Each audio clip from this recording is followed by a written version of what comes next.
ሸኹም በጣም ይቀሩበት የነበረ ቦታ ከሆነ እዛ ጋር ሂደህ ብትቀራ የምታገኘው ነገር አለ። ምንም ጥያቄ የለው። በጣም የገረመኝ ነው።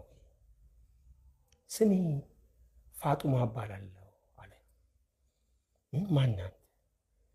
እኔማ የእሱ ሳልሆን አባቱን ያስቀሩት ሼህ አህመድ የሚባሉ ሰው ጋር የነበርኩ በደምብ ስለ ጂን ስለ ሲህር አሁን ሩሃኒ የሚለው አላውቀውም፣ አልለየውም እኔ በወቅቱ ማለት ነው። ምንድነው ከፍሪኩዌንሲ የሚመጡ ቁርአኑን ፍለጋ የመጡ ብቻ ይመስለኝ ነበር። እቺ ግን በአንድ በኩል ጅን ናት፣ በሌላ በኩል ግን ፓወር ናት፣ የቁርአኑ ፓወር ናት ማለት ነው።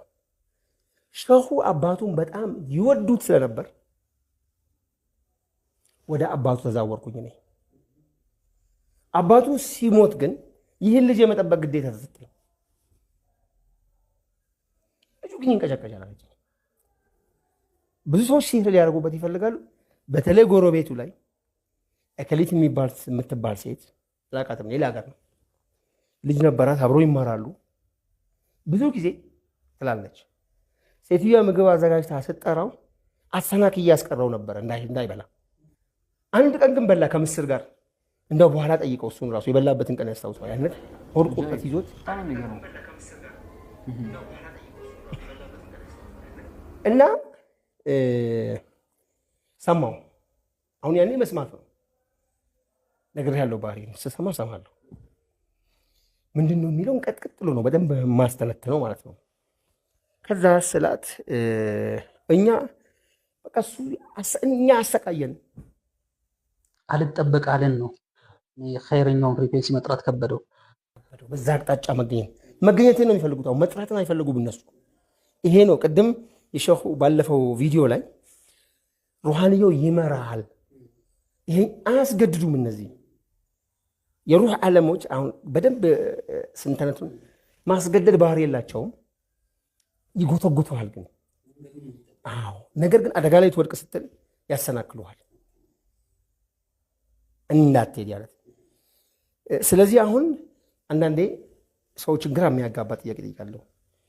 አልሳካልኝ አለ፣ እየሰራሁ ምንም አይሳካልኝም፣ ገንዘብ አይበረክትልኝም፣ ስራህ ምንድን ነው ስል እኔ ኢኮኖሚክ ስታተሱን ለመጠየቅ ይመስላቸዋል ሰዎች። አይደለም፣ እኔ ስራህ ወደ ኸይሩ ያደላል ወይ የራሱ ሩሃን እየጣለው ከሆነ ብዬ ነው። ይሄኛው በጎ ፍሪኩዌንሲ እየጣለው ከሆነ ለማወቅ ብዬ ነው። ማሲያ ወንጀል ላይ ካለ እንኳን ያን መስመር ነው እየዘጋበት የነበረው። የቃሪ ሼኽ ሆኖ ኸምር ነግድ ካለ አይሳካለትም። በቃ በጣም ግልጽ ነው። ውጣ እያለው የሚጎተጉተው ነገር አለ። አሁን የፍሪኩዌንሲ ማመዘን ነው። እነዚህ ሁሉ የሚገለጹ በቱዲ ነው። አሁን ይችኛዋን እንደዚህ አይነቶቹን ፎርም አድርገው ሲመጡ ምናምን ላታያቸው ትችላለህ፣ ግን አብረው ናቸው። አሁን ሁለት ነገር ነው እዚህ ጋር በደንብ ሰምተኛል። ግን ሼኹ አባቱን ይወዱት ስለነበረ እኮ ነው። አየው፣ የበረካ ኮንሰፕት ነው። አንደኛ ከትልቅ ሰው ጋር ከመሻይ ጋር አብሮ መቀመጥ በረካው ይሄ ነው። ከዛ በኋላ ነው በረካ ይገባኝ።